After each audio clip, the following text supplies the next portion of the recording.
Nous nous sommes levés ce matin, très chers téléspectateurs, avec ce thème. Les morts sont-ils morts? C'est la problématique essentielle dans le cadre justement de ce programme. Il y en a qui pensent que lorsque tu es mort, c'est terminé. Et il y en a qui pensent que lorsque tu es mort, ce n'est pas terminé. Il y a une vie après la mort. Entre ces deux thèses, que pensons-nous ce matin en direct sur Jeudi Spiritualité? Je commence par le révérend Efala. Révérend Efala, déjà, c'est quoi un mort? Et maintenant, par la suite, les morts sont-ils morts? Le mort, c'est celui qui a connu l'expérience de la cessation de vie, c'est-à-dire que la vie, il a cessé de vivre. Bon, maintenant, la question de y a-t-il la vie après la mort? Oui, je dirais oui. Et d'ailleurs, les deux expériences sont valables. Il y a la première dimension de la mort qui fait allusion à l'inconscience. C'est-à-dire que généralement, la Bible appelle ça le sommeil. C'est-à-dire que, parce que si la Bible appelle sommeil, ça sous-entend que effectivement, il y a un moment de réveil. Et ce réveil-là, c'est la résurrection. Et c'est le moment d'inconscience. C'est-à-dire que le mort est mort en ce moment, jusqu'à la résurrection. Et c'est justement cette dimension que la Bible appelle. Vous dites que quand vous êtes mort, on appelle ça le sommeil. Le sommeil. Jusqu'au moment de la résurrection. De la résurrection. Et donc, lorsque vous avez connu cette résurrection, qu'est-ce qui se passe? Justement, tu deviens conscient. Parce que le premier état, c'est le tas d'inconscience. C'est-à-dire que le tas d'inconscience où tu n'as plus de pensée, comme Ecclésiaste nous le dit si bien. Ecclésiaste 9, je crois que verset 5, oui, 5. Qui nous dit tu n'as plus de pensée, tu n'as plus rien à voir avec ce qui se passe sous le soleil, bien sûr, avec ce qui se passe sous le soleil.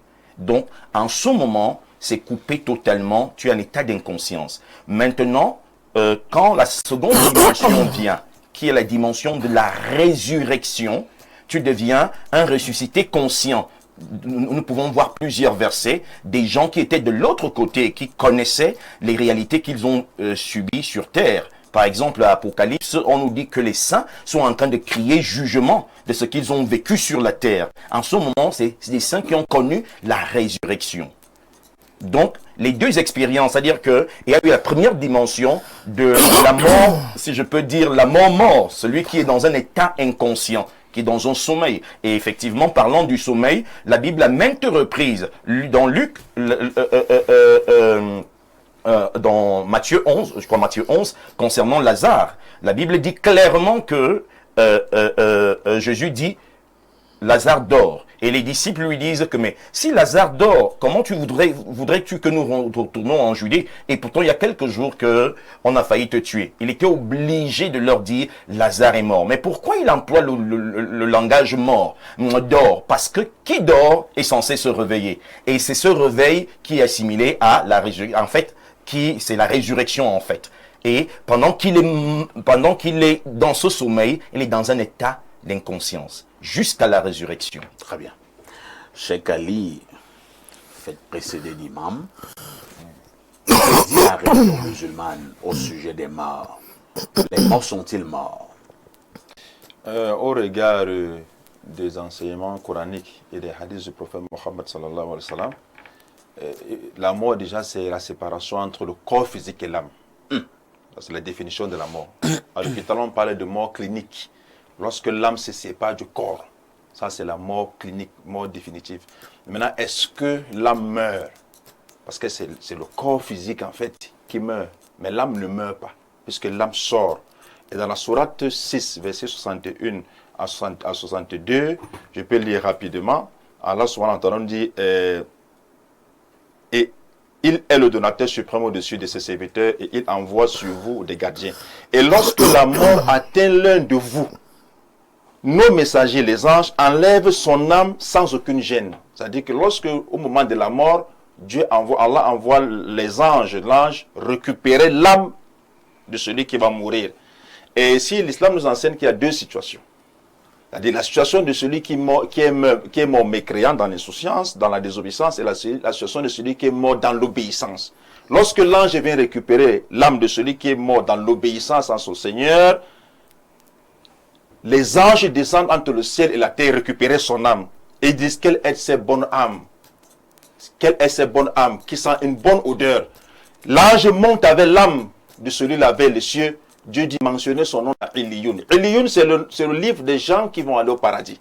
Ensuite, Dieu dit, Allah dit, renvoyez son âme dans la terre, car je leur ai promis, que c'est d'elle que je les ai créés, c'est vers elle qu'ils vont retourner, c'est d'elle qu'ils seront ressuscités. Celui qui est mort dans la mécréance, l'insouciance, lorsque l'ange de la mort récupère son âme dégage une mauvaise odeur. Les anges descendent entre les cieux et la terre pour dire quelle est cette âme mauvaise qui dégage une mauvaise odeur. Dieu dit, Allah dit, ne lui ouvrez pas les portes du paradis. Mentionnez son nom dans Sidjin. Sidjin, c'est le livre cacheté des gens qui iront en enfer. Alors Allah dit, renvoyez son âme dans la terre, car je leur ai promis que c'est d'elle que je les ai créés, c'est vers elle qu'ils vont retourner, et c'est d'elle qu'ils seront ressuscités. Elle, la terre, bien sûr. Lorsque l'âme donc revient dans la tombe, parce que selon l'islam, il y a une vie dans la tombe. Ce n'est pas une vie d'activité. Hein. Quand l'âme récupère, rentre dans le corps du moribond dans la tombe, le corps reprend vie jusqu'au jour de la résurrection. Maintenant, il y a une situation que l'islam explique, que le prophète il a enseigné. Au moment où l'âme retrouve le corps dans la tombe, Allah envoie 2 anges, appelés Nakir et Munkar. Ces 2 anges vont interroger le propriétaire ou l'occupant de la tombe sur 3 questions. Première question, qui est ton Seigneur? Quelle est ta religion? Quel est le messager qui t'a été envoyé? Les anges connaissent la religion? Non, oui bien, non, mais les anges envoient, c'est Dieu qui envoie les anges et transmet le message aux prophètes, aux messagers. Comment ils ne connaissent pas, pardon. Tous les prophètes, les messagers là, c'est Dieu qui envoie les anges et leur transmet le message divin. Vous m'avez trouvé extrémiste, mais ce qu'il est en train de dire là, quelle est ta religion? Vous voyez où il est en train de partir? Parce que quand j'ai dit concernant Jésus qu'un musulman n'est pas un serviteur de Dieu, vous m'avez trouvé très extrémiste. Mais c'est exactement ce qu'il dit entre les lignes. Hein. Il faut avoir la quand on lui demande, écoutez, quand on lui demande quelle est ta religion, oui. S'il dit qu'il est chrétien. Permettez-moi d'évoluer. Permettez-moi d'évoluer. La question sera posée à toute l'humanité. Ceux qui ont vécu au temps de Jésus-Christ, ils vont dire que Jésus n'a jamais été chrétien, s'il te plaît. Ils vont dire qu'ils ont pratiqué la soumission à la volonté de Dieu, hein, qui est l'islam en arabe.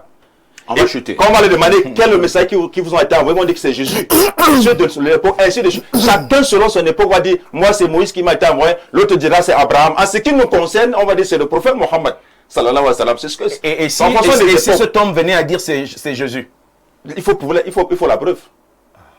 Puisque Jésus dit dans le livre de Matthieu 15, 21, je n'ai été envoyé qu'aux brebis perdus de la maison d'Israël. Je n'ai été envoyé qu'aux brebis perdus de la maison d'Israël. Je reviens sur la question, parce que c'est très intéressant. Il sort le texte. Alors, permettez-moi, ne créez pas la diversion. Ce que je fais, c'est un enseignement que vous ne connaissez pas. Vous ne connaissez pas. C'est pas biblique. Non, c'est pas biblique. Parce que la Bible ne parle pas de cette étape dans la tombe. Donc, l'âme retrouve le corps dans la tombe et le corps vit jusqu'au jour de la résurrection. Celui donc qui aura répondu clairement aux questions, du moins celui qui aura réussi à se... On reprend les 3 questions. Oui, on reprend les 3 questions.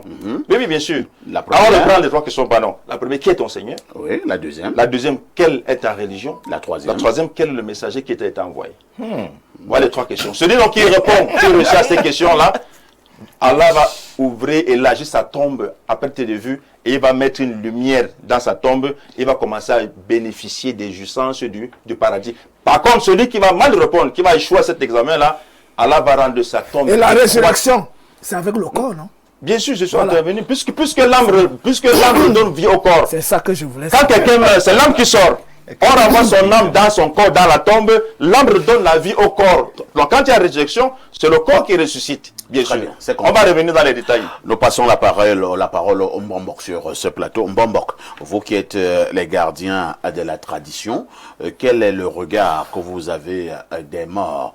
Il y a un débat qui est né depuis de longues années. Beaucoup estiment dans certains cercles religieux qu'il n'est pas bon de communiquer avec les morts. Apparemment, la Bible le dit quelque part. Quel est le regard, quelle est la position de l'homme traditionnaliste que vous êtes sur le sujet inscrit à l'ordre du jour? Devons-nous communiquer avec les morts?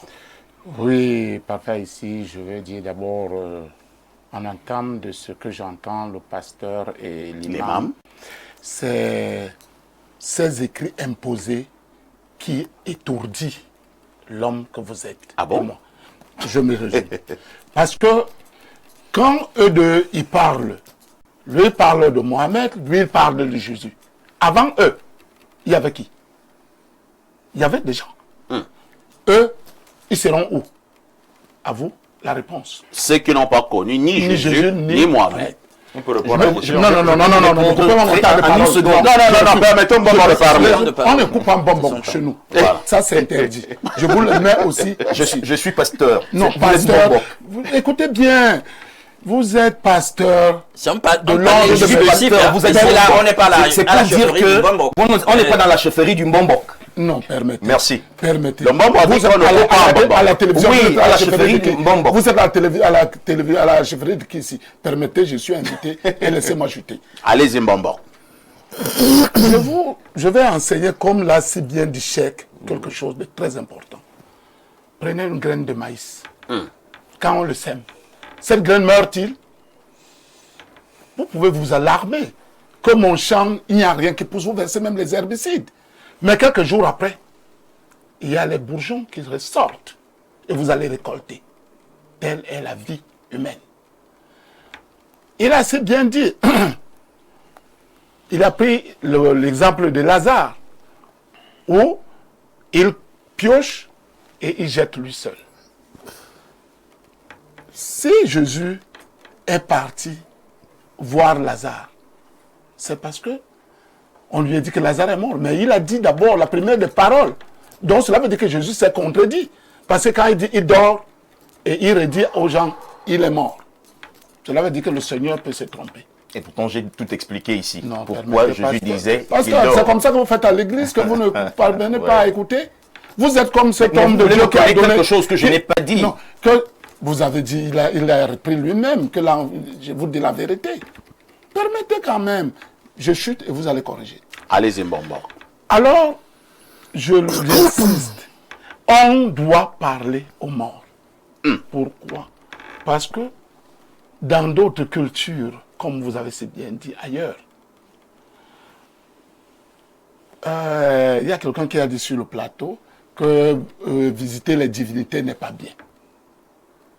Mais si vous avez vu au songe que vous avez votre père qui vous donne la révélation, qu'il y a un lingot d'or au coin de la case, est-ce que si vous partez creuser le matin, vous trouvez ce lingot d'or, vous direz que votre père a mal parlé? Ne serez-vous pas content? Alors, la majorité qu'on consulte les morts, c'est pour les cas comme la petite fille qui a été maudite par son père, elle a été envoûtée. Qu'est-ce qu'il faut? Ceux des siens doivent consulter les divins pour trouver une solution à ça. C'est pas ça le thème.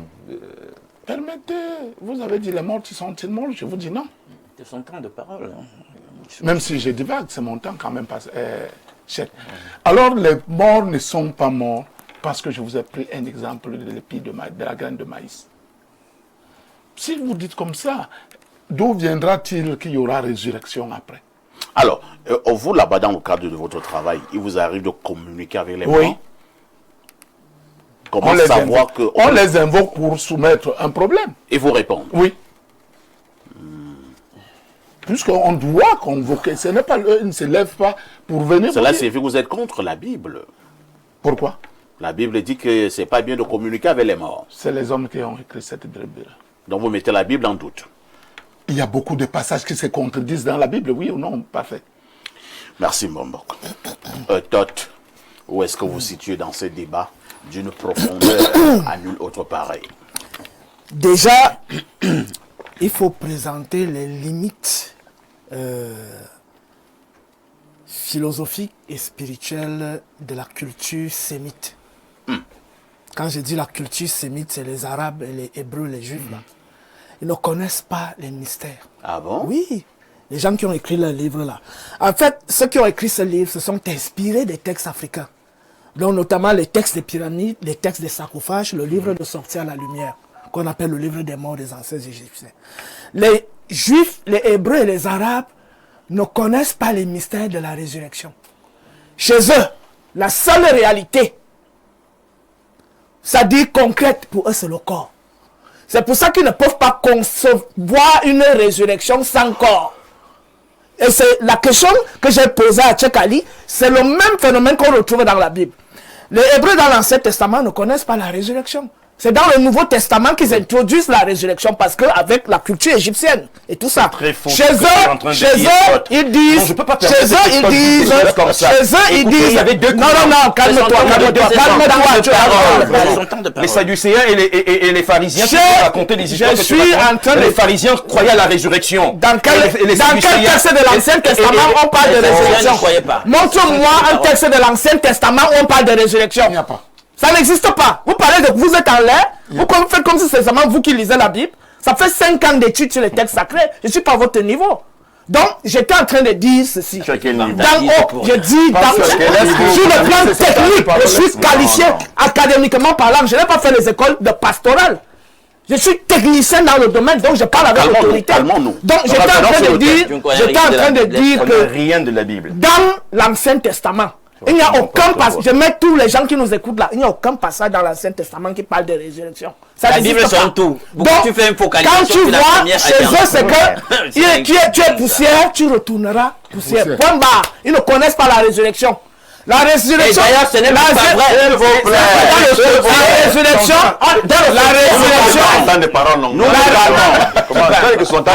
c'est toi qui nous rappelais tout là. La résurrection est introduite dans le Nouveau Testament par les Esséniens. Et les Esséniens, c'est ceux qui ont fait le syncrétisme entre le culte d'Isis, dans les mystères d'Osiris et d'Isis, et le judaïsme. C'est d'ailleurs la raison pour laquelle ils ont été stigmatisés par les pharisiens.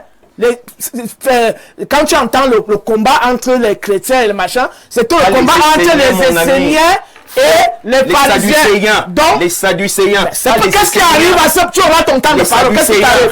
Donc, je ne rectifie pas, tu ne m'enseignes rien. Tu ne connais rien dans ce Esséniens. Donc, les Sadducéens. Les Esséniens étaient les Hébreux qui ont opéré le syncrétisme entre le mystère d'Osiris et le judaïsme. Ce sont eux qui introduisent la mort et la résurrection, l'Eucharistie, le baptême, la notion de fils de Dieu, la notion de disciples et autres, qui étaient connus dans les mystères d'Osiris. Les Hébreux ne connaissaient pas ça avant. Donc c'est le plagiat. Maintenant j'avance donc en disant que la seule résurrection pour eux qui est possible, que ce soit chez les chrétiens, que ce soit chez les musulmans, c'est avec le corps. J'explique maintenant le mystère de la résurrection chez nous. Qu'est-ce que la mort et la résurrection chez nous? Il faut d'abord savoir que chacun de nous, ce qui en nous entend, voit et sent, c'est ça le vrai nous-mêmes. Le vrai nous, c'est pas ça. Ce ne sont pas les oreilles qui entendent, ce ne sont pas les yeux qui voient, c'est pas la bouche qui sent. La preuve, quand on meurt, on a les yeux ouverts, mais on ne voit pas. On vient faire la main comme ça, on ne voit pas. Donc, ce qui en réalité en nous voit et entend, c'est ça le vrai nous-mêmes. Et c'est ce vrai nous-mêmes qui est l'essence qui survit au corps. Comment la mort et la résurrection se passent donc chez nous? Quand quelqu'un meurt, il faut d'abord préparer le corps. Et généralement, ce sont les femmes qui préparaient le corps. Ensuite, le jour avant l'enterrement, il y a ce qu'on appelle l'ikuraou. Il faut ouvrir le vortex qui lie les ancêtres à la communauté. Chez eux, ils ont les anges et les messagers qui ont les noms en arabe et en hébreu. Donc, c'est leurs ancêtres. Ça n'a rien à voir avec Dieu. Voilà. Donc, chez eux, ils ont leurs ancêtres auxquels Cheikh Ali a fait allégeance. Les autres ont les ancêtres des Hébreux auxquels ils ont fait allégeance. Nous, on fait allégeance à nos ancêtres. Ce sont nos ancêtres qui accueillent l'âme de notre défunt. Donc, le jour de l'Ikuraou, ça se passe à minuit pile. C'est l'heure de la transition. L'ouverture des portes. Et donc, il faut connaître le code, le nom secret du défunt, qu'on appelle chez nous Ndanan. Voilà. Il faut taper le tam-tam. C'est la crypto-communication avec les ancêtres de l'au-delà. Ça, c'est la réalité. Moi, j'ai passé le rituel avec les rites funéraires de mon papa que tu connais très bien. C'est des choses pratiques que j'ai vécues. Donc, qu'est-ce qui se passe quand on enterre donc? D'abord, quand on appelle, ils viennent. C'est pour ça qu'on dit on ne rentre pas avec la nourriture du deuil. Parce que ça se mange avec les gens de l'autre côté. Et quand le jour de l'enterrement, tu vois les corbeaux qui viennent, c'est eux. Le corbeau qui est le symbole du noir et du blanc, c'est-à-dire de l'invisible et du visible. Donc c'est la présence des ancêtres, en fait, qui viennent accueillir l'âme du défunt. Quand on enterre, 3 jours plus tard, c'est pour ça qu'on met la lampe sur le tombeau. 3 jours plus tard, l'âme du défunt sort, ça se pose sur la tombe. Ça reste là pendant un bon bout de temps. 9 jours plus tard, il y a maintenant ce qu'on appelle Iboula. Donc ce qu'on appelle chez nous le funérail, les rites funéraires. Où on vient donc manger autour de la tombe. Oui, on mange, on jette sur la tombe, tout le monde tourne. 9 jours plus tard, et il y a un rituel très puissant qui doit s'opérer la nuit, avant le funérail qui se déroule le jour. Et c'est donc le 9e jour que l'âme commence donc son processus d'évolution dans le monde de l'au-delà. Donc chez nous, ce qu'on entend par mort et résurrection, c'est que chacun de nous, quand il meurt, dès qu'on le met au sol, 3 jours plus tard, l'âme sort, ça se met sur la tombe. Et c'est la raison pour laquelle on met la tombe le soir pour que l'âme soit éclairée. Et quand le soleil se lève le matin, on enlève la lampe et on revient mettre le soir.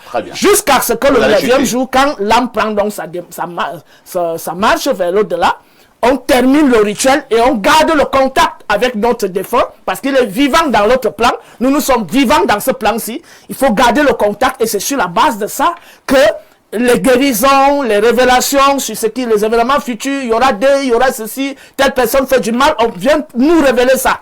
Moi, je suis resté en connexion avec mon papa. Il est décédé, ça fait depuis 3 ans. Quand il y a un problème dans la famille, il vient me dire.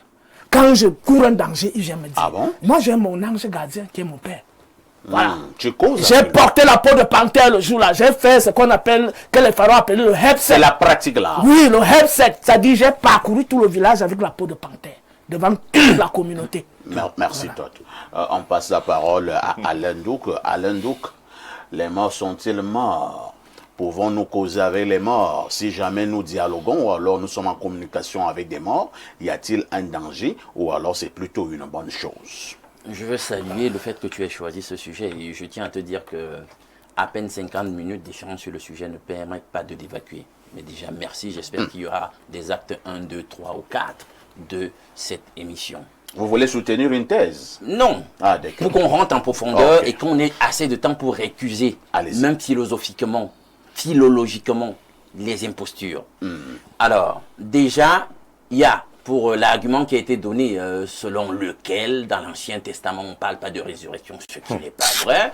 Il y a un psaume davidique qui est messianique, où il prophétiquement annonce la résurrection du Christ, le fait qu'il ne connaîtra pas la corruption. Il dit, tu n'as pas permis que mon corps connaisse la corruption, pour parler de la résurrection du Christ. C'est un psaume.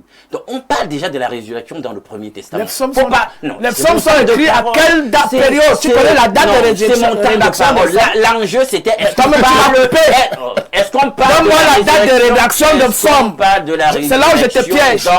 Calmez-vous, Tot. Testament. Oui, mais c'est vrai, j'avoue que moi je n'ai pas bien compris. Hein. Oui. Vous dites, attendez, c'est moi qui pose des questions. Voilà. Vous dites, Alain, donc effectivement, on parle de résurrection dans l'Ancien Testament. Oui, comment vous le savez? Expliquez-nous encore. Oh, s'il connaissait la Bible, il saurait que des prophètes tels que Élisée ont ressuscité les gens. C'est ridicule, c'est des évidences. On nous perd du temps, Il y a des vrais arguments à apporter. Et dit qu'il est un érudit. Vous vous querellez là. Non, c'est des non, c'est pas la querelle. Moi, je vous ai posé une question. Vous en prenez à Tot. C'est lucide. Moi, je veux qu'on perd du temps. Et si on parle de la résurrection dans l'Ancien Testament. Mais je viens de dire que le prophète Élisée a ressuscité des gens dans la Bible. C'est écrit. Pourquoi on perd du temps? Et Élie aussi. Bien sûr. Avec le bouche à bouche. Bon, on appelle ça la réanimation, monsieur. C'est pas la résurrection. C'est pas possible. Donc, Élisée aussi, c'était le cas. Bien, j'en viens. J'ai le passage, je vais quand même le lire. Moi, j'ai quand même tout fait pour ne pas interférer dans votre temps de parole. On me fait me disperser. Bien. Il est quand même écrit dans Job 14, là, à partir du verset 10e. Il est écrit ceci. Quant à l'homme, il meurt et il reste inerte. Quand l'être humain expire, où va-t-il? L'eau de la mer se retire, les fleuves arrêtent de couler et deviennent tout secs. De la même manière, l'homme se couche pour ne plus se relever. Il ne se réveillera pas tant que le ciel subsistera. Il ne sortira pas de son sommeil. Et l'Ecclésiaste lui-même appuie cela dans Ecclésiaste 9.5, où il dit que les morts n'ont plus pas à rien de ce qui se fait sous le soleil. Maintenant, j'ai une déformation. J'aime toujours rentrer à la genèse des choses pour comprendre exactement ce qui se passe. Quand vous êtes dans la Genèse 2.17, vous vous rendez compte que dans l'histoire de la chute de l'homme, etc., les recommandations premières que Dieu fait à l'humanité, on se rend compte qu'il a dit que le jour où Adam et Ève mangent l'arbre de la connaissance du bien et du mal, il mourrait certainement. Alors, le verbe là, c'est damout. Il y a un jeu philologique qui se fait sur le verbe en question, une double répétition d'un futur. Le jour où tu en manges, tu mourras. On peut traduire ça comme ça. Tu meurs. C'est pour ça que c'est simplement rendu, tu mourras certainement. De mort, tu mourras. Donc, quand on regarde à la structure de l'araméen pour cette partie de ce texte, on comprend qu'il y a une emphase et tous les exégètes s'accordent là-dessus pour dire que Dieu insistait sur le fait que le jour où l'humanité, le jour où Adam, puisqu'il s'adressait à lui personnellement, le jour où il en mangerait, il mourrait et que le phénomène de la mort ne souffrirait d'aucun doute. On meurt, effectivement. Ça Donc les morts sont morts. Ils sont morts. Pourquoi? Je t'explique. C'est simple à comprendre. Vous savez, philosophiquement, philologiquement, quel est encore le sens de la mort si finalement, lorsqu'on dit qu'on meurt, on ne meurt pas? Puisque si on s'en tient aux explications de ceux qui sont les tenants et les apologètes de la continuité de la vie dans la mort, mais pourquoi nous lamentons-nous? Pourquoi sommes-nous dans la contrition lorsqu'on ne défunt pas? C'est une continuité. Pourquoi vous vous lamentez? Ce sont les ignorants qui se lamentent. Oh là là. Moi, je tiens quand même à te dire que dans le plus clair des civilisations, il y a cette contrition. Hein? Alors, si on dit que l'on meurt pour ne pas mourir, il faudrait même que déjà, philologiquement, dans la langue, les académies se saisissent du concept de la mort pour nous dire exactement quel en est le contenu. Parce que le mot en lui-même est vidé de son sens. Il n'a pas de sens. Bon, je reviens à la Bible. Nous sommes corps, âme et esprit. C'est quoi l'âme dans la perspective biblique? L'âme, c'est toute cette immatérialité, mais qui fait la personne humaine. Et c'est pour ça qu'on dit que Dieu aussi est une personne. Parce que c'est pas le corps, la tête, les membres, les os, les tissus là qui font de nous des personnes. Non. Ce qui fait de nous des personnes, c'est notre créativité. C'est notre intelligence, c'est notre libre arbitre, c'est notre capacité de jugement, c'est nos sentiments, c'est notre raison, c'est toute la sphère des choses invisibles qui font de nous des personnes. Mais sauf que, dans la perspective biblique, quand l'on dit qu'on meurt, parce que l'homme est en tout corps, âme et esprit, et ce qui affecte le corps affecte les deux autres dimensions, ce qui affecte l'esprit affecte de même le physique et l'âme, ce qui affecte l'âme affecte les deux autres, c'est comme ça, nous sommes un tout. C'est lié. Voilà, c'est lié. Donc du coup, quand vous mourrez, c'est la cessation de tout. Tant sur le plan biotique que sur le plan des deux autres dimensions. C'est l'arrêt de tout, sinon la mort n'a pas de sens. Très bien. Et un acte souverain qui permet donc de passer de cette cessation de tout pour la vie à nouveau. Un acte exclusif et qui ne peut venir que de celui qui a donné la vie. Et cet acte souverain s'appelle la résurrection. Avec le corps. Bien sûr, la résurrection. Et celui qui a dit, je suis la résurrection et la vie, est le seul qui a la prérogative, l'attribut, la qualité et la puissance pour faire passer de la mort à la vie. Merci Alain Douka pour cette longue plaidoirie. Tu vois que nous allons, s'il vous plaît, nous calmons. Le temps maintenant aux téléspectateurs qui souffrent de vous écouter. Écoutez-les aussi. Alors, je pars au 254 c'est un message du Kenya. Bonjour parfait ici et toi et tout ton panel. Cette émission de jeudi nous aide beaucoup. J'ai un souci, je voudrais causer avec le Mbombok offline. Merci beaucoup. Appelez-moi après l'émission. On verra comment vous mettre en contact avec le Mbombok. Prenons ce message une fois de plus du 213, c'est l'Algérie. Merci de lire une fois de plus mon message perfecto. J'ai deux questions pour l'imam et le prêtre qui croit que après la mort, il y a une résurrection et un jugement. Il n'y a pas un prêtre ici, il y a un pasteur. Première question, dans quel pays siégera et pendant combien de jours se déroulera le jugement dernier? Deuxième question, quand le porc, la chèvre et les poules meurent et partent où? Au paradis ou en enfer? La poule qui a passé son temps à manger des cafards sera aussi jugée le jour de la résurrection? Moi, je n'arrive pas à comprendre comment des adultes comme l'imam et le pasteur peuvent croire à des histoires de Père Noël. Monsieur l'imam, monsieur le prêtre, essayez vous-même de fermer les yeux et imaginez et visualisez un peu qu'un jour l'univers, les 9 planètes, le soleil et la terre soient effacés et qu'on déménage toute l'humanité pour l'amener dans un autre paradis et un enfer où il y aura une autre vie éternelle. Fermez vous-même les yeux et imaginez cela un seul instant. Utilisez votre cerveau pour une fois et dites-moi si c'est possible. On peut. Oui, allez-y, Imam, répondez. Notre ami de l'Algérie, il est comme un bébé dans le ventre de sa mère. Il est comme un bébé dans le ventre de sa mère. Vous savez, l'enfant dans le ventre de la mère, si vous lui dites qu'à l'extérieur du ventre de ta mère, il y a les voitures, il y a les maisons, il y a ceci, il ne peut pas croire. Donc il est comme ça là.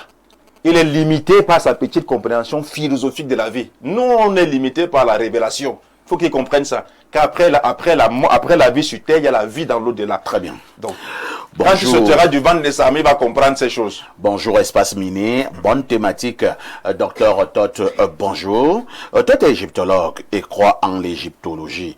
Tout est donc question de foi. Après, il faut savoir que Alain Douk a raison. La question véritable est que pour être un mort qui n'est pas mort, il faut avoir vécu dans la crainte de Dieu. Que tu sois égyptologue, chrétien, bombok ou imam, il faut avoir connu Dieu. Celui qui se sanctifie peut évoquer un mort, mais il faut se sanctifier, être pur. C'est Thomas Noir, croyant, qui envoie Moi, ce je ne suis pas message. On ne peut pas invoquer un mort. Moi, je ne suis pas un croyant. Pas Hein. les invoquer. Je suis Alors, un praticien. Moi, je ne suis pas. Il faut qu'il sache ça. Parfait, qui se Je manifeste. pratique. L'égyptologie est une science Lorsqu'on invoque qu'on les peut morts, vérifier. ce Et sont sur les la anges de Dieu. spiritualité- Parlez-vous de là, vous comprenez. Sur la spiritualité, je suis un praticien. Je ne suis pas un C'est croyant. compris. Voilà. Bonjour Je ne Lonkouta. crois pas. Le Dieu de la Bible aime bien la mort. Si je comprends bien, le Dieu des chrétiens s'est sacrifié lui-même pour nous sauver de lui-même, pour une faute qu'il a créée lui-même. C'est fort. Je tiens à dire que Aïcha avait bien 9 ans, selon Al-Bukhari, que l'imam ne nous trompe pas. C'est David depuis l'école de poste. Et puis, il y a David que Aïcha avait 18 ans, entre 18 ans et 19 ans. Parfait, avec ta permission. Il y a plusieurs hadiths qui parlent de l'âge d'Aïcha dans son mariage. C'est pour ça que la dernière fois aussi que même dans la communauté musulmane, il y a des débats. Parce que l'âge d'Aïcha, d'abord, personne Est-ce ne peut qu'il pas dire devrait aussi avoir ça. un débat? Moi, je veux parler de ça. Pourquoi il C'est un devrait autre avoir point un- très intéressant. Un autre Il y a message, qui ont hein, monté sur un la autre demande message de qui nous vient du Christ. 212, c'est un message du Maroc. Merci de lire mon message, tonton Adalbert. Monsieur l'imam a dit quelque chose qui a attiré mon attention. Il dit que Allah a envoyé 2 anges vers l'occupant de la tombe, poser 3 questions. Et parmi ces questions, il y a celle de quelle est ta religion. Tu sais ce que cela m'a rappelé, tonton? Ça me rappelle Tonton, les terroristes qui approchent les villageois, comme certainement au Nozo, ou même au Soudan du Sud, et posent la fameuse question, quelle est ta religion? Et si tu es traditionnaliste ou même chrétien, et que tu donnes une réponse autre que l'islam, ils te zigouillent. Oui, c'est vraiment une religion de paix. Merci à toi, Perfecto, pour cette thématique. Merci à Alain Douk pour son analyse. D'ailleurs, j'ai même vu sa vidéo sur YouTube où il a abordé ce sujet. Je me suis abonné. J'ai fini. Il faut lui dire à ce monsieur-là que les terroristes ne sont pas des musulmans. Les terroristes ne représentent pas l'islam. Et dans toutes les communautés, on trouve des extrémistes. Donc, s'il veut connaître l'islam, qu'il lise la révélation et non les comportements des musulmans. L'islam, c'est la révélation. C'est compris. Révérend Efala, beaucoup soutiennent donc sur ce plateau que les morts ne sont pas morts. Vous, apparemment, vous avez une autre appréhension. Ils sont Non, j'ai bien expliqué ici à l'entente de mes propos. Mais il faut J'ai être dit clair, ceci. hein, parce que vous jouez un jeu là. Vous Non. dites que quelqu'un c'est le sommeil, après soit il y aura la résurrection. C'est bon. Quand il est donc dans ce sommeil là, on ne peut pas l'appeler. On ne peut pas l'appeler. Cela Il est signifie dans que vous un état soutenez que les morts sont morts. Les morts sont morts Voilà. jusqu'à la résurrection. C'est pour ça que je dis que c'est un état inconscient. Est-ce que vous savez qu'il y en a qui ne croient pas à la résurrection? Mais c'est leur problème, si tu ne crois pas à la résurrection. D'ailleurs, j'ai vu les 2 traditionalistes se contredire ici. Le Mbomboga dit, il n'y a pas de résurrection, pendant que toi, au moins, crois à la résurrection, même si ça prend une autre, même s'il explique ça d'une autre manière. Il croit au Mounessérès à la Je résurrection. ne crois pas, je n'ai pas dit sais. qu'il n'y a pas la résurrection. Je ne crois pas, je sais. Comment vous Attends, établissez? si Moi, je ne suis pas un croyant. le problème, vous avez dit que à quel moment on parle de résurrection puisque nos morts vivent. C'est ce que vous avez dit. Que répondez-vous à ceux qui pensent qu'on peut invoquer les morts? Ce que je commencerai par dire, c'est que Tot nous dit des choses ici. Il dit qu'il a étudié la Bible pendant... Non, c'est pas un débat avec J'en Jean-Pierre. viens. Dans Ézéchiel 37, Oui. nous voyons une montagne d'ossements humains que Dieu ressuscite dans l'Ancien Testament. Oui. C'est Dieu, c'est Dans Dieu qui l'Ancien le- Testament. Dieu.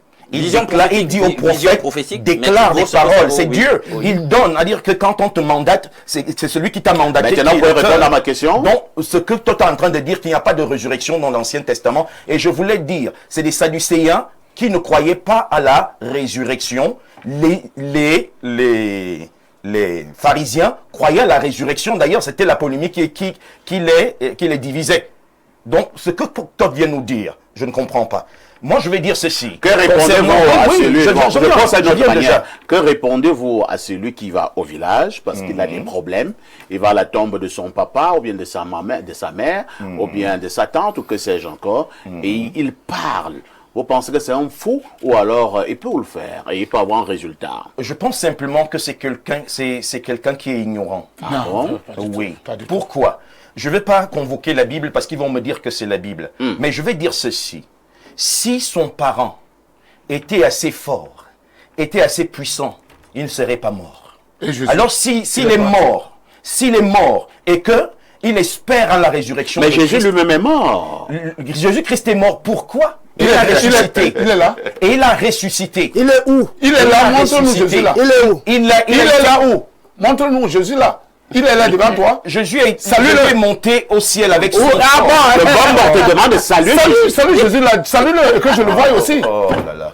Comment vous dites, oh là là, Ce que je suis mais en ne train de tournez pas en dire, bourrique, pasteur. ce que je suis en train de dire, Vous ne tournez là en bourrique. ce que je suis en train de dire, c'est que celui qui va, au lieu de se tourner vers son créateur, qui est le créateur de celui vers qui il veut aller se prosterner, au lieu de se tourner vers le créateur directement, et qu'il va se prosterner vers la créature, qui n'a fait que qui a été juste un instrument que le créateur a utilisé pour lui donner la vie, ou alors pour être une parenté, c'est une absurdité. Parce que nous tous, on a un créateur. Et quand nous voulons des solutions, nous devons nous tourner vers Dieu, au lieu d'aller nous prosterner devant une tombe. C'est-à-dire que parler aux ossements humains qui sont desséchés et qui attendent eux-mêmes. Je suis un peu... Vous trouvez que c'est absurde? C'est absurde. Et concernant la résurrection, Rejeté. on parlait du corps. Oui, on ressuscite avec un corps, mais pas le corps ancien. La Bible nous dit dans 1 Corinthiens 15 qu'on a un corps spirituel. Ah bon? On ressuscite avec le corps spirituel. Le corps spirituel. On ne ressuscite pas avec le corps naturel. J'ai compris. Je vais passer la parole à Mbombok. Mbombok, le pasteur lui l'éclaire vraiment comment aller se prosterner devant un amas d'ossements, ainsi de suite, au lieu de se prosterner devant le créateur. Vous préférez aller vers la créature qui est bien morte. Oui, mais merci, parfait ici. Vu qu'il a contredit, je reprends encore. On nous dit, la petite fille a dit, si vous avez dit, elle a vu un homme de Dieu. Oui. Elle contredit les autres hommes Elle de a Dieu. vu un religieux, pas un homme de Dieu. Non, C'est pas la même chose. Au fait, Un religieux, un prélat. Merci, un prélat, Voilà. que ça soit un prêtre ou un Mais c'est pasteur. pas parce qu'on est dans une S'il organisation. vous plaît, allons évoluons. Oui, un religieux. Elles ne servent même pas Dieu, ces organisations. Il faut Oui, savoir. merci. Là, c'est un autre débat. C'est un autre C'est un débat. autre débat. Voilà. Maintenant, il a dit, il faut qu'elle voie quelqu'un de plus mieux. Maintenant, quel est cet homme de plus mieux? Lui? Je ne sais pas ce que j'ai dit. Non, permettez. Le Mbok a cette manie de dire, de déformer les... Je J'ai ne dit déforme pas. que cette Je ne petite déforme fille pas. se Il tourne m'a à posé Jésus. la question, Si vous avez bonne à mémoire, savoir si on peut parler aux morts. qu'elle se tourne à Jésus. Maintenant, vous dites Non. déjà autre chose. Non, permettez. Les Mbok ne doivent pas mentir, parce que c'est des Oh, autorités morales. le premier gage d'un bonbon, c'est la vérité. Mais vous êtes en train de dire Non, ce qui n'est pas vrai. il va C'est te pas ce que j'ai manipuler dit. pour que tu ne développes pas. Il ne veut pas que tu développes. Permettons au moment de parler. Si je porte ce chasse-mousse qui est l'union de la communauté, je dois dire la vérité. Et c'est pour cela que j'ai dit d'abord à cette petite fille qu'elle soit bénie, qu'elle trouve une solution. L'homme de Dieu qui est le pasteur n'a pas pu le dire. Cela veut dire qu'il lui manque quelques graines dedans. Je dis encore que quand vous avez une solution et que vous avez, je ne sais pas quelle solution, parce qu'il y en a multiples, vous pouvez aller vers... Et la société le dit même. Quand un papa meurt et qu'il garde rancune à son enfant qu'ils n'ont pas pu s'accorder, on vous envoie à la tombe de votre père d'aller demander des excuses. Et pourquoi le fait-on? Et s'il dit que ça c'est une masse mais toi tu as si bien dit, il y a l'esprit qui est là Pourquoi il n'accepte pas cela et il dit qu'il y aura résurrection? Mais non, je ne déforme pas, mais enseignez ce qui est bien. Et ne faites pas porter à ce million de gens qui nous écoutent le fardeau qu'ils ne peuvent pas porter eux-mêmes. Merci, hein. Parfait. Ici, bonjour à tout ton panel. Les morts ne sont pas morts. Ils nous entendent dès lors que tu te rends à la tombe. Quand tu as été positif de ton vivant, on parlera toujours de toi, ta progéniture parlera de toi, tes réalisations. Je vais de temps en temps dans la tombe de mon père. Je lui dis mes désirs et il me protège et qui sème le vent, récolte la tempête. C'est Marino Ochungi qui envoie cette contribution. Bonjour à Parfait. Une petite citation. Tout ce que l'homme ignore n'existe pas pour lui, dont l'univers de chacun se résume à la taille de ses connaissances. Albert Einstein. Un autre message ce matin. Bonjour, monsieur. Bonjour, parfait. Monsieur Toth est dans l'erreur. Voilà. La résurrection est du domaine de Dieu. Le Dieu Tout-Puissant est l'auteur de la vie et donne la vie même aux ossements desséchés. Je vous passe la parole. Déjà, tout ce qui existe vit, mais à une fréquence vibratoire particulière. Wow. Les gens qui parlent là, ce sont des croyants. Ce ne sont pas des pratiquants. Parce que moi, je ne débat pas avec les croyants. Comment tu peux venir parler au poisson des affaires des pieds? Le poisson ne va pas entendre ça. Lui, il connaît les nageoires. Donc, les gars, ils sont enfermés dans leur livre. Nous, on vit des expériences. Qu'on vienne là ouvrir les yeux pour qu'ils voient le nombre d'âmes qui est partout dans les poubelles. Pendant la pleine lune, pour qu'ils voient le nombre d'âmes montent et d'autres descendent. Qu'on leur ouvre les yeux, ces dormeurs qui sont des croyants. Ils ont un problème, c'est ça le problème de la foi et de la croyance. On t'enferme dans le voile de l'ignorance et du livre et tu crois au livre. Que ces gars entrent dans l'expérience pratique. Maintenant, quand on entre dans la physique, je ne vais pas parler des initiations où tu ouvres les yeux pour voir. Ça, c'est un autre niveau. L'os vibre à une fréquence. Parce que l'os a l'électricité qui est renfermée là. L'eau qui sort du défunt qui allait dans le fleuve. Les fleuves du village sont les autoroutes des ancêtres. Il faut que les gens sachent ça. Si tu arrives au fleuve à une certaine heure de la nuit, je te demande de faire un rituel. Quand tu vas revenir demain, ce que tu vas entendre là, tu comprends? Tu ne peux plus venir causer avec les gens ici. Ah bon? Oui, je peux te mettre en... Tu m'amènes au village, je ne peux pas te faire... Tu fais le rituel là, toi-même tu ne peux pas faire seul. Et si je reste là-bas? Tu ne peux pas rester. Tu es le fils de la terre. Tes aïeux te connaissent. Hein? Tu ne peux pas rester. Donc il y a des choses sur lesquelles on ne débat pas quand on a vécu l'expérience. En réalité, l'os vibre. La terre vibre. L'eau vibre. La réalité en nous qui est intelligente, qui en nous entend, voit, comprend et analyse. C'est cette réalité qui survit. Donc quand je convoque mon père ou ma mère, c'est avec cette réalité-là que je cause. Et même l'os qui est dans la terre là, est lié à cette réalité. Donc il y a des degrés de fréquence. C'est bon. Je lis un message et je vous passe la parole. Voilà, cher imam. Voici ce que dit le message. Bonjour, perfecto. Les morts existent car mon oncle est mort depuis 2023, mais il revient toujours chez lui, à la maison, et il a même chassé un babana chez lui. Et je vous dis bien qu'il revient de temps en temps. C'est Ekani depuis Evodoula. Vous pensez qu'Ekani raconte des sottises, cher imam? C'est des sottises de M. Parfait ici. Ah bon? Vous savez, dans le peuple Bassa, lorsque quelqu'un meurt, à l'époque on enterrait dans les maisons. Oui. Maintenant on enterre devant la maison. Si moi je mets un bombe de mon état, on m'enterre dans la maison. Dans la maison, je n'ai pas dit que... Non, j'ai dit que ça se passe toujours. Je dis c'est vrai. Pourquoi on enterre dans la maison? C'est pour protéger les ossements. Vous savez que vous connaissez les exhumeurs. Les exhumeurs, c'est ceux qui déterrent. Donc c'est pour cela que les exhumeurs, les ossements. Monsieur Parfait ici. Si l'ancêtre qui est mort ne peut pas protéger ses os, il va vous faire quoi dans la vie?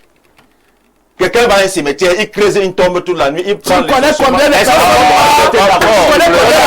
mortes qui ont touché les os? Oui. Est-ce que c'est vrai? Tu connais combien de personnes mortes qui ont touché les os? C'est pour protéger le cadavre. Imam, écoute d'abord. Quand vous dites qu'on ne peut pas se protéger nous-mêmes et qu'on enterre là pour... Si un bonbon enterre le corps, non, permets que je te dise, si un bonbon enterre le corps, je mets en défi tout le monde, ils entendent, ils vont réagir. Personne ne peut exhumer ce corps. Et si ce n'est pas un bonbon? puisque nous avons des gens, permet dans chaque Ça contrée, fait il y aucun en a. problème. Mais parfois ici, ça veut Oui, dire Cheton. que les corps enterrés par les bons boxeurs sont des corps spéciaux. C'est-à-dire qu'eux les vivent. Quand une femme perd son mari dans le pays Bassa, elle dorme sur la tombe. Il y a des gardiens qui surveillent la tombe. Pourquoi? Parce qu'il ne faut pas qu'on exhume le corps. Alors si quelqu'un est mort et qu'il est incapable de protéger lui-même ses ossements humains, c'est lui qui va vous donner le travail, c'est lui qui va résoudre les problèmes. Vous voyez un individu qui va au cimetière, il ramasse les ossements humains des gens, c'est le commissaire qu'on appelle, c'est le commandant qu'on appelle. On n'appelle pas les ancêtres pour retrouver le corps, l'exhumeur. On n'appelle pas les ancêtres pour retrouver l'exhumeur. Mais ce sont les chrétiens. Parfait. Ce sont les chrétiens. Parfait. On cherche, on met Les gens qui sont déconnectés, on interroge c'est les un voisins. concept comme ça. On était les gardiens du cimetière. Oui. On n'appelle pas les ancêtres. c'est le corps des chrétiens, des musulmans. C'est le corps des chrétiens et des musulmans. Concept comme ça. On n'appelle pas les ancêtres pour dire que c'est parfait. Qui a le corps de Il y a certains os que tu On met les touches. gardiens. Il y a certains os que S'il tu te plaît. touches, tu meurs. Bien, parfait. Parfait. Oui, les gens qui sont dans le restés premier connectés, passage. tu touches l'os là, tu Lorsqu'on meurs. enterre Si tu es devenu chrétien, musulman, on peut faire des L'exhumateur là-bas, projets, c'est c'est pas comme avec vous. des piochets. C'est compris. L'exhumateur là-bas, on jetait un gris-gris. Je- Ce sont les musulmans passe la et les parole à chrétiens. Alain Laisse-moi en mettre une. Alain Dou, Ce parce sont que les c'est os des quelqu'un musulmans dit, et des oui. chrétiens. S'il vous plaît. Quelqu'un nous dit ceci, bonjour espace miné, pourquoi les musulmans partent à la Mecque et les chrétiens au mur de lamentation? Je vous passe la parole à Alain Dou. Moi, je reviens sur le sujet. Alors, le message de ce monsieur n'est Non, pas non, important. c'est même hors sujet. C'est même hors sujet. Eh ben, Bon, je serai- on revient sur le sujet. Oui, Alain Dou. Vous savez, on dit souvent le diable se trouve dans les détails. Et je l'ai vu aujourd'hui.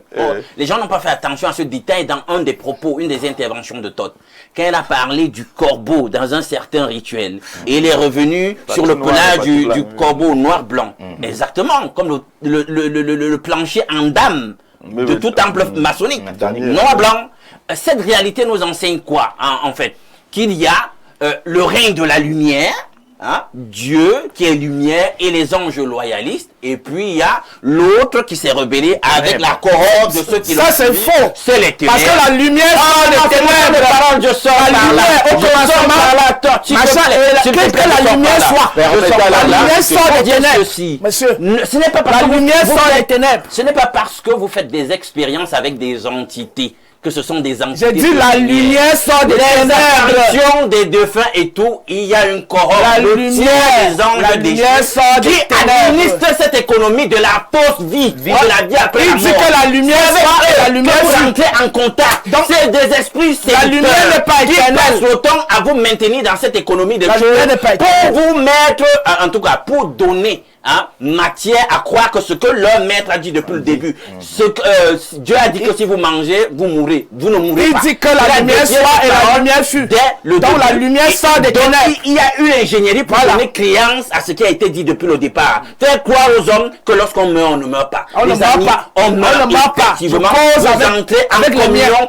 avec des Je démons. cause avec les miens. C'est aussi simple que ça. C'est les Merci, initiés hein. qui parlent ici, Merci pas les beaucoup. croyants. Merci beaucoup. Nous Oui. sommes arrivés au terme de ce programme. Je pense que vous êtes témoin de ce que on n'a pas eu suffisamment de temps pour dire tout ce que nous devons dire. Et pour cela, donc, nous allons reconduire cette problématique la semaine prochaine. Hein.